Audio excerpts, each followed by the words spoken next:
이스라엘 백성들이 애굽의 람셋을 출발해서 홍해를 건너고 또 시내산을 지나서 현재 있는 곳에서 이렇게 보면 따바 국경 지역 지나서 에일랏을 지나고 또 그 다음에는 사해 바다를 따라서 쭉 올라가다 보면 요르단강 이제 지역에 이제 도달하게 되는데, 그래서 결국은 올라가다가 더 올라가서 거기에서 그 요단강을 건너서 이제 가나안 땅으로 들어가는 그 과정. 빨리 가면은 일주일이면 이제 갈 수 있는 길인데 40년을 걸려서 이제 갔습니다. 장정만 60만 되는 사람들을 거느리고 이제 그 광야 길을 이제 가게 됐는데, 오늘 이제 이 본문이 쓰여진 배경은 아마 모세와 아론이 이제는 죽고 그의 아들 엘르아살이 그 백성을 이끌고 가는 때 이야기인 것 같습니다. 자, 그래서 여기에 이 성막이라고 하는 것은 우리가 지난달 첫 번째 주간에 그런 말씀을 드린 것 같은데, 성막은 그 크기가 100규빗, 그 다음에 또 50규빗, 가로 세로가 그렇다고 그랬죠. 그러면 한 규빗은 여기 팔꿈치에서부터 손가락 끝까지, 그리고 한 뼘을 더한 게 한 규빗이니까 45cm 정도 되는데, 50cm라고 잡으면 50m, 세로가 50m, 가로가 25m 되는 그 막입니다. 성막 이러면 거룩한 천막이죠. 보통 장막은 그냥 일반적인 장막이고, 성막 그러면 이제 거룩한 장막입니다. 그래서 이스라엘 백성들이 이 40년 동안 가는 동안에 그 질서를 유지하고 체제를 갖추고 거룩한 또 정결한 것을 유지하기 위해서 센터가 필요했습니다. 그 센터가 바로 이 성막인 것이죠. 그래서 이 성막을 중심으로 해가지고 동, 서, 남, 북 이렇게 이제 유지되어 있습니다. 그래서 우리가 생각하듯이 남쪽이 정문이 아니고 동쪽이 정문이에요. 해 돋는 곳이 정문이고 그 다음에 서쪽이 뒤쪽입니다. 그래서 동, 서, 남북 이렇게 여러분이 기억하실 때 레위 지파가 동서남북으로 서고, 또 그 뒤에는 일반 지파들이 그 뒤에 3개씩, 4개씩 이렇게 같이 해서 12개 지파가 성막을 센터로 해가지고 유진을 했습니다. 자, 그래서 우리는 이 센터를 설치하고 움직이고 수리하고 또 보관하고 이런 것을 총괄적으로 기획하고 서로 협력하는 일들이 필요하겠죠. 그래서 그런 것들에 대해서 여기에 보면 우리가 전체를 다 읽지는 않았지만 이제 여기 3장에 보면 그 부분들이 이렇게 나와 있습니다. 여러분들이 이것을 기억할 때 어떻게 기억하면 잘 기억할 수 있겠습니까? 먼저 레위 지파가 동서남북 이렇게 그 성막을 중심으로 유진을 했는데, 그때 여러분 기억할 때 제가 한번 이렇게 하면 잘 기억이 날 것 같아요. 한번 따라서 해볼까요? 이게 뭐야? 따라서 해보라고요. 이게 뭐야? 이게 뭐야? 개고무잖아. 개고무잖아. 개고무잖아. 진짜 고무가 아니고 개고무라고 해요.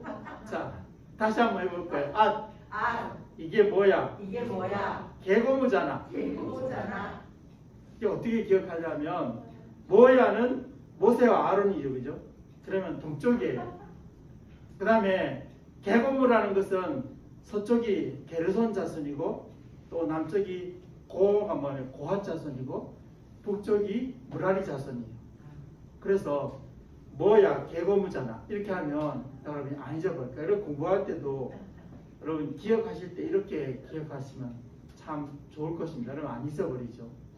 그 다음에 그 레위 지파를 사방으로 해가지고 주변에 둘려있는 일반 지파들이 있어요. 일반 지파들이 대표 지파가 4개가 있습니다. 이번에 이렇게 하고 있어요. 유럽에 요르단강이 있어. 요르단강이 있어. 그렇게 여러분이 연상을 할 때 이렇게 하죠. 유럽에 무슨 요르단강이 유럽에 있어? 아 이거 이스라엘에 있는데 이렇게 기억하시면 좋다는데요. 그게 뭔 뜻이냐면 유다 지파가 일반 지파로 동쪽에, 그 다음에 에브라임 지파가 서쪽에, 남쪽에는 므낫세 지파가, 북쪽에는 단 지파가 있어요. 그러니까 유럽의 요르단 이렇게 기억하시면 안 잊어버리고 기억이 된다 이런 말씀.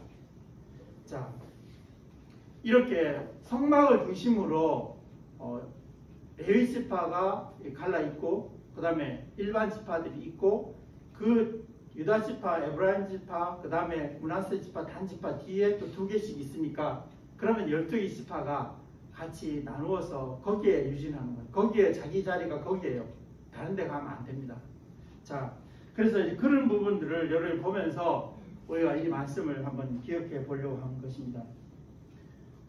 그 레위의 아들들을 총체적으로 이렇게 먼저 설명을 해보면, 레위의 아들은 앞에서 말한 처럼 게르손과 고핫과 무라리 자녀가 3사람이었습니다. 그리고 이제 여기에 그 일하는 그 숫자를 계수할 때 보면 1개월 이상 된 남자 이렇게 계산했죠. 그러면 한 달 된 남자 아이들 중에서부터 이제 어른들까지 전체가 이게 숫자를 계수하는 데 쓰이는 숫자예요. 근데 실제로 여러분 한 달밖에 안 된 애가 어떻게 일을 하겠어요? 일 못하죠. 일할 때는 20살에서 50살 된 사람이 이제 일을 하도록 그렇게 되어 있습니다. 그래서 이제 이 총 감독하는 사람은 여기에 3장을 읽어보고 민수기서를 좀 읽어 나가다 보면 모세와 아론이 이미 죽은 거 아닌가 이런 생각이 들 정도로 엘르아살이라는 사람이 총 책임을 지고 있습니다. 엘르아살은 누구겠습니까? 레위 아들 중에서 첫째 아들 고핫, 둘째 아들 고핫이고, 고핫의 아들 중에서 아므람이 첫째 아들이죠. 그 아므람의 아들이 모세와 아론과 이렇게 미리암이었는데, 거기에 그 둘째 아들이 바로 아론이고, 아론의 아들이 엘르아살입니다. 그래서 이 엘르아살은 이제 막내였는데 이런 일을 감당하게 됐습니다. 그리고 여기에 레위 지파의 그 지파 동맹체 같이 협력하고, 또 만일에 유진을 할 때 언제 그 거두어가고 언제 또 장막을 치고 또 어떻게 서로 협력할 것인가, 협력을 해야 되죠. 안 하면 자기 혼자 장막을 치면 다른 팀들이 같이 이렇게 협력이 안 되니까 협력을 해야 되는데, 거기에 이제 협력하는 사람이 엘리아삽하고 엘리사밧하고 수리엘, 이 사람들이 게르손과 고핫과 무라리의 대표예요. 그 사람들하고 엘르아살하고 같이 모여가지고 협의해가지고, 자 이번에는 정월 초하룻 날 그 어디에 가가지고 우리가 엘라스에 가서 유진한다. 그러면 너는 동쪽에 먼저 외곽을 먼저 땅을 이렇게 정리를 하고 거기다 쳐놓으면 그 다음에 그 안에 그걸 들여놓고 줄은 어떻게 메고 받침은 어떻게 하고 이런 것들을 서로 상의를 해야 되죠. 그래서 그런 것들을 상의하는 사람들이 엘리아삽하고 엘리사밧하고 수리엘, 그 다음에 엘르아살, 이 4사람이 모여가지고 상의를 해가지고 이제 진을 치는 것입니다. 자, 그래서 이 레위 자손 총체적으로 이런 것을 한번 살펴보았고, 그러면 이 레위 지파 이 4사람들이 그 4부분들이 대표들이 이제 그 할 일과 책임과 이런 것들을 우리가 잠시 살펴보면은 바로 그렇습니다. 먼저 이제 모세와 아론이 성막의 동쪽에 정문에 이제 유진을 하는 것입니다. 그래서 여러분이 아는 대로 이 모세에게서 난 자녀들은 첫째 아들이 게르솜이고 둘째 아들이 엘리에셀이에요. 그 다음에는 아론의 아들들은 나답과 아비후가 있었는데 레위기 10장 1절을 보면 다른 불을 들여가서 미리 죽었어요. 그 다음에는 이다말과 엘르아살 이렇게 되어 있는데 여기에 이다말이 세 번째 아들이고 엘르아살이 막내인데 막내가 이 전체를 끌고 가는 거죠. 이다말은 그 역할이 아마 무엇인지 모르지만 여러분이 나중에 여러분 사무엘상에 가서 보면 이제 그런 걸 알 수가 있는데 그 아이두비나 아히멜렉이나 아비아달이나 또는 사독이나 이런 사람들은 분명히 아비아달하고 사독은 다른 사람인데 형제를 이렇게 나중에 역대상에 가서 보면 연결시켜놨어요. 그런데 그 사독은 어디서 들었냐면 바로 이다말의 자손이라고 보는 것입니다. 그러니까 그 뒤를 이어서 우리가 잘 아는 마리아도 이 사람들의 후손이라고 보면 이다말과 엘르아살의 후손이라고 보면 되겠습니다. 예레미야도 마찬가지고 그 같은 계열인데 서로 이렇게 막 섞여 있기 때문에 그 후손이 누구인지는 정확하게 딱 구별이 안 되어 있습니다. 그런데 성경에는 서로 이렇게 같은 형제로 또는 나누어져 있다가 이렇게 기록된 것을 여러분이 기억하시면 좋겠습니다. 자, 이렇게 된 사람들의 총체를 보면 여기에 이 모세와 아론의 그 후손들이 아마 뭐 게르솜과 엘리에셀인가 또 그 다음에 이다말과 엘르아살 그 후예들이 자녀가 몇 명인지는 나와 있지 않습니다. 근데 어쨌든 그 후손들이 있었겠죠. 그래서 이스라엘 전체가 22,000명, 이 레위 지파 전체가 22,000명이었는데 그래서 여기에 모세와 아론 지파가 이제 첫 번째로 동쪽에 유진하도록 그게 되어 있다 하는 것을 여러분이 꼭 기억하면 되겠습니다. 그럼 이제 이 사람들이 그 모세와 아론 그 계열에 있는 사람들이 그 맡은 일은 무엇이냐면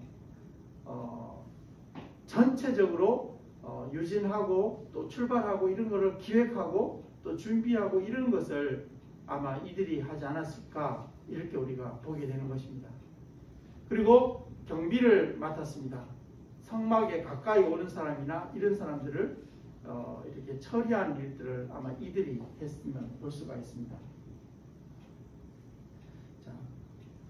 그 다음에는 이제 그 동쪽에 이 모세와 아론 후예들, 모세와 아론은 고핫의 자손 중에서 아므람의 자손 중에서 모세와 아론이 있었으니까 그 후손들이 일부를 고핫에서 자손 일부를 뽑아서 동쪽에 유진했습니다. 그 다음에는 게고무라 그랬죠. 서쪽이 뒤편이에요. 성막 뒤편인데 거기에 이제 게르손 자손들이 거기에 이제 유진을 했는데 그 게르손 자손들에 대한 그 얘기를 우리가 이렇게 보면 게르손 자손들은 그 숫자가 7,500명 1개월에서 또 이상 된 남자의 숫자가 7,500명인데 그 중에서 일을 할 수 있는 20세에서 50세 사이에 된 사람은 몇 명이 됐는지 모르지만 아마 숫자가 뭐 반이 됐든 3분의 2가 됐든 1했던 사람이 있습니다. 거기에 이제 총 책임자는 엘리아삽이었습니다. 그러니까 그 족장 대표가 아니고 그 중에서 일하는 사람의 일하는 대표가 엘리아삽이라고 보면 될 것입니다. 족장 대표는 아니었습니다. 자, 그다음에 이제 이 사람들이 한 일은 뭐냐면 이 사람들이 게르손 자손이 한 일은 성막의 덮개가 수달로 된 것이고 아마 그 길이가 50m하고 25m 정도 되는 그 수달의 덮개를 그거를 이렇게 구멍이 나면 떼우기도 하고 또 깁기도 하고 수리도 하고 운반도 하고 이런 일들을 해야 됐습니다. 그 다음에 거기에 쓰이는 휘장 이런 것들을 외곽에 있는 휘장들을 정리하고 줄을 정리하는 그런 일들을 주로 이 게르손 자손이 맡아서 했습니다. 그 다음에 이제 고핫 자손은 남쪽에 있는 자손들입니다. 남쪽에서 일하는 성막 남쪽에 있는 자손들인데 그 남쪽에 있는 그 자손들 이렇게 보면 자손들을 아므람과 그 고핫의 자녀들은 아므람이 첫 번째 아들이죠. 그러니까 모세와 아론의 아버지가 아므람이고 그 다음엔 이스할, 헤브론, 그 다음에는 그 우시엘. 그러니까 고핫에는 아들이 4명이 있어요. 그래서 그 사람들 중에 아므람은 동쪽 진영으로 보내고 나머지 세 아들 후손들이 이제 이런 일을 하게 되는데 이 사람들의 고아세 그 자손들의 숫자는 8,600명이었습니다. 자, 그래서 이 사람들이 그 한 일은 무엇이냐? 이 사람들이 한 일은 지성소 안에 있는 물품들이 있죠. 법궤라든지 향단이라든지 상이라든지 분향단이라든지 이런 그런 그 물품들을 그거를 전부 정리하고 개고 그다음에 운반하고 이런 일들을 이 고아 자손이 담당했습니다. 그 다음에는 무라리 자손이 북쪽에 있는 자손인데 이 무라리 자손이 그 종족이 여기에 그 여러분이 아는 대로 그 말리 종족과 무시 종족 이런 그 자손들이 두 아들들이 있었는데 그 사람들은 6,200명이 1개월 이상 된 남자에서 6,200명이 그리고 그 자손들이 이제 있었는데 그리고 실제로 일한 사람은 6,200명 중에서 아마 20세에서 50세까지는 몇 명이 됐는지 알 수 없지만 그 사람들이 이런 일을 했습니다. 그리고 이 지휘관은 수리엘이라는 사람이 이 전체 일꾼들의 총 책임을 맡았던 사람입니다. 근데 이 사람들이 그 한 일은 뭐냐, 무라리 자손들이 한 일은 뭐냐면 목재를 주로 운반했습니다. 거기에 널판, 그 다음에 띠, 받침 이런 일들을 이 무라리 자손이 전체적으로 운반하고 하는 그런 일들을 감당했다 보면 되겠습니다. 그 다음에 거기에 쓰인 줄들 이런 것들을 감당하는 일들을 이들이 했다 하는 것을 우리가 보면 될 것입니다. 우리가 이런 부분을 읽으면서 이제 교훈으로 삼아야 될 것이 무엇이냐면 우리가 성경을 같이 나누면서도 서로 나누기 쉽고 말하기 쉽고 이런 부분만 자꾸 읽다 보면 우리가 영적으로도 영양분이 이렇게 쏠리는 경우가 많이 있거든요. 그래서 저는 되도록이면 잘 이렇게 취급하지 않는 부분도 이렇게 같이 교육 삼아 또는 같이 나누는 것이 좋다고 해서 이런 부분을 같이 읽게 되었습니다. 먼저 우리는 이 광야와 같은 세상을 바라보면서 광야에서 특징적인 게 무엇이냐 하면 모든 것이 예측 불허입니다. 우리는 매일매일 생활 속에서 예측 불허한 인생을 살아갑니다. 이 이스라엘 백성들이 40년 동안 광야를 지나는 것과 우리가 살아가는 이 삶과 거의 똑같습니다. 내일 일을 알 수 없습니다. 예측 불허입니다. 내 자신이 어떻게 변화하는지 알 수 없습니다.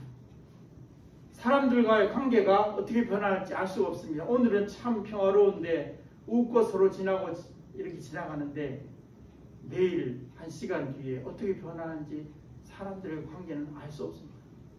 사람은 갈대와 같은지라 좋다고 그래서 항상 좋은 게 아닙니다. 언제 서로 불화하고 갈등하는지 알 수 없습니다. 이게 광야와 같이. 그리고 우리를 둘러싸고 있는 모든 환경이 항상 변화합니다. 어떻게 변하는지 알 수 없이 변하는 것을 볼 수 있습니다. 우리는 오늘날 보는 이런 그 바이러스 사태가 일어날는지를 우리가 2년 전에 감히 상상도 할 수 없습니다. 어느 날 갑자기 이렇게 코로나가 발생한 겁니다. 그 전에 우리는 마스크를 안 쓰고 마음 놓고 찬양을 부르고 마음 놓고 다니고 그랬습니다. 근데 갑자기 사람들에게 이제는 마스크를 쓰고 사는 게 일상이 되어버렸습니다. 이런 변화에 대해서 우리는 도무지 생각하지도 못했습니다. 우리가 살아가는 이 세상도 마찬가지입니다. 내일 일도 알 수 없고 한 시간 뒤에 알 수도 없고 그 사람과의 관계가 지금은 좋지만 한 시간 뒤에 좋을지 나쁠지 아무도 알지 못합니다. 우리가 이런 이 광야와 같은 세상에서 우리의 신앙을 유지해가고 살아가는 것은 절대로 쉬운 일이 아닙니다. 저는 이렇게 생각합니다. 여러분, 내가 흔들리는 배를 타고 바다를 지나갑니다. 광풍이 막 일어납니다. 노를 젓습니다. 노를 열심히 젓는데 내가 노를 젓는 그 사이에도 광풍은 쉴 새 없이 막 불어닥칩니다. 그런데 내가 그 광풍 속에서 뚫고 지나가서 내가 목적한 목적지까지 가는 것입니다. 그게 바로 인생이고 그게 광야 생활입니다. 이스라엘 백성의 삶이고 우리의 삶입니다. 이런 삶에서 우리는 어떻게 살아야 되느냐? 우리는 목적지를 분명히 하자, 이런 뜻입니다. 이스라엘 백성들의 목적지는 가나안 땅이었습니다. 그 광야에서 온갖 힘들고 어려운 일, 자기 자신과 싸우고 환경과 싸우고 사람들 관계에서 싸우고 슬퍼하고 괴로워하고 웃고 웃으면서 가야 할 목적지가 어디에 있습니까? 가나안 땅입니다. 이 세상 사람들은 그 목적지를 알지 못합니다. 그냥 사는 대로 살지 뭐 다른 목적지가 있어. 그냥 되는 대로 살다 보면 뭐 나이가 들면 뭐 살다가 죽기도 하고 그러겠지. 우리 신앙인은 목적지가 분명해야 됩니다. 여러분 어디로 가고 있습니까? 우리는 천국을 향해서 가고 있습니다. 우리의 목적지가 분명합니다. 우리는 비록 흔들리고 힘들고 어려운 우리의 삶을 살아가고 있지만 이 목적지를 잃어버리면 안 되는 것입니다. 우리의 목적지를 분명히 해야 됩니다. 나는 비록 흔들리는 배 위에서 지금 노를 젓고 있지만 때로는 갈등하고 때로는 괴로워하고 눈물 흘리고 내가 길을 가고 있지만 내가 가고자 하는 목표는 분명해야 돼요. 나 어디 가고 있는지 몰라. 세상 사람들처럼 왜 사는지 모르겠어. 어디로 가고 있는지 모르겠어. 이렇게 말하면 안 되는 거죠. 우리의 가고자 하는 목적지는 천국이 분명합니다. 네가 뭐라고 말하든 환경이 어떻게 변하든 인간관계가 어떻게 변하든 나는 가야 할 목적지가 분명히 있어. 그런 삶의 모습을 가지고 살아가야 되는 것입니다. 그 다음에 우리는 살아갈 때 여기에 이스라엘 백성들이 성막을 중심으로 살아갔던 것처럼 지성소를 중심으로 하나님 법궤를 중심으로 살아갔던 것처럼 우리의 삶의 모든 중심에는 교회와 하나님 말씀이 있어야 됩니다. 그래서 거기를 떠나면 안 됩니다. 이스라엘 백성들은 거기에 유진할 때 항상 성막을 중심으로 유진을 해야 되겠습니다. 성막을 중심으로 떠나야 되고 해야 됩니다. 우리는 하나님 말씀을 중심으로 교회 중심의 삶을 살아야 되겠습니다. 전에 언제 한번 그 일본에 그 우리 지방에서 갔을 때 그날이 목요일 날인가 이랬는데 거기에 시마바라에서 있었던 일입니다. 그날인데 그 교회도 교인이 한 20명 정도밖에 안 되는 교회였는데 외부에서 누가 왔다고 하니까 전화를 해가지고 그 목사님이 교인들 다 불렀어요. 그래가지고 같이 거기서 점심 식사를 같이 했습니다. 그냥 가족과 마찬가지예요. 그래서 주변에 교회 중심으로 살아가는 그 시마바라 교회를 본 적이 있습니다. 우리는 교회 중심으로 성막 중심으로 살아야 된다는 것입니다. 그 다음에 중요한 것은 뭐냐면 말씀에 순종해야 되는 것입니다. 우리는 말씀에 순종하고 살아야 됩니다. 그것이 우리의 살아가는 방식입니다. 사람들에게 순종하는 것이 아니고 말씀에 순종하는 그런 삶을 살아가야 된다고 하는 사실을 우리 기억해야 됩니다. 그 다음에 우리가 이 말씀 속에서 얻어지는 교훈은 뭐냐면 우리가 살아가는 모든 길에서 질서를 지키고 조직과 그 다음에 체제를 존중하는 삶을 살아요. 그 원칙이 벗어나서 없어져 버리고 나면 우리는 세상 사람들과 마찬가지입니다. 그래서 잘못된 길을 걸어갈 수밖에 없다 하는 것입니다. 우리가 체제를 존중하고 그리고 우리가 질서를 지키고 이렇게 잘 살아가기 위해서 필요한 것은 무엇이겠습니까? 우리는 서로 협력해야 합니다.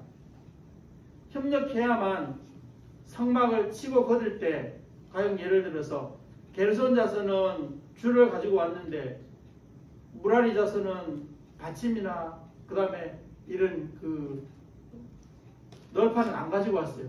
그럼 일을 못하지요. 널판과 줄과 매는 매듭과 이런 것들을 다 같이 가져와 가지고 같이 조립을 해야 되지. 아, 나 싫어. 나 오늘 일 안 할래. 그러면 무라리 자손이 아무리 받침대를 가지고 와도 그리고 널판을 띠를 가지고 와도 성막을 세울 수가 없어요. 유지는 할 수 없어요. 같이 협력해야만 조직과 체제가 유지된다 하는 것입니다. 그 다음에는 각자 자기에게 맡겨진 일에 열심을 다해야 됩니다. 우리는 남의 일에 간섭하는 사람들을 이렇게 보면 자기 일에 충실하지 않으니까 그래요. 우리는 살아가면서 우리가 살아가는 세상에서 남에게 간섭을 할 만큼 여유가 있는 사람은 아무도 없습니다. 정말로 내가 내 자신의 일을 정신없이 하고서도 사는 것만도 힘들고 어려워요. 근데 언제 시간이 남아가지고 내 일 안 하고 남의 일에 간섭하고 이모저모로 비판하고 이렇게 하는 게 문제가 많이 된다는 사실을 꼭 기억하면서 우리는 형제의 존재와 형제의 일을 존중할 줄 알아야 돼요. 그래서 우리는 보통 보면 잘못된 경우에 있어서 남을 자꾸 리드하려고 그러고 남에게 자꾸 명령하려고 그러고 이렇게 할 때가 많이 있습니다. 우리는 남에게 명령하고 리드하는 게 아니고 형제의 일을 존중해주고 형제의 그 존재를 존중해주는 가운데 함께 나아갈 수 있도록 해야 됩니다. 그러면 일이 어렵지 않습니다. 상대편을 존중하지 않고 내가 끌고 가려고 그러고 명령하려고 그러면 그 상대편도 자기 일이 있고 자기 그런 존재감이 있는데 그걸 무시하고 이렇게 일방적으로 끌고 가려고 하면 그러면 그 조직과 그 체제와 이런 질서가 유지될 수가 없다는 것입니다. 그러면 내가 보기에는 그 사람이 일을 잘못하는 것 같아요. 그런데 그 잘못하는 것은 총 책임을 맡으신 하나님이 알아서 할 일입니다. 내가 이러고 저러고 얘기할 게 아니라는 거죠. 그러면 내가 하고 있는 일은 잘하고 있느냐? 잘하고 있지 못합니다. 내가 한 일만 해도 바빠서 눈꽃 들새고 정신을 차릴 수가 없을 만큼 힘들고 어려워요. 그런데 내 일은 제대로 안 하면서 남을 쳐다보면서 너는 이게 잘못됐고 이렇게 해야 되고 저렇게 해야 되고 그렇게 할 여가가 어디 있냐고. 그 사람은 하나님께서 그 사람에 대해서 얘기하시겠죠. 말씀하시겠죠. 바른 길로 인도하시고 나는 나의 길에 열심히 최선을 다해서 살아갈 때 체제와 질서가 잘 유지될 수 있다 하는 사실을 기억하면서 우리가 이렇게 성막을 중심으로 그 고난스러웠던 광야 40일길을 40년을 잘 살아서 가나안 복지에 도달한 것처럼 우리도 성막을 중심으로 교회를 중심으로 말씀을 중심으로 서로 협력하면서 질서를 잘 지키고 체제를 잘 유지하면서 남의 일에 간섭하지 말고 자기 일에 열중하는 가운데 우리가 목표로 하는 가나안까지 천국까지 잘 이룰 수 있도록 해야 되겠습니다. 기도하겠습니다. 하나님 아버지, 이제 또한 성막에 나타난 귀한 교훈을 우리가 잘 읽으면서 우리도 우리에게 맡겨진 길을 정말 말씀 중심, 교회 중심, 그리고 순종하는 자세로 서로 협력하면서 그리고 체제와 질서를 잘 유지해서 이 힘들고 어려운 풍파를 지나서 우리가 우리의 목적지인 천국까지 잘 이르는 우리 모두가 될 수 있도록 도와주시옵소서. 예수 그리스도 이름으로 기도하옵나이다.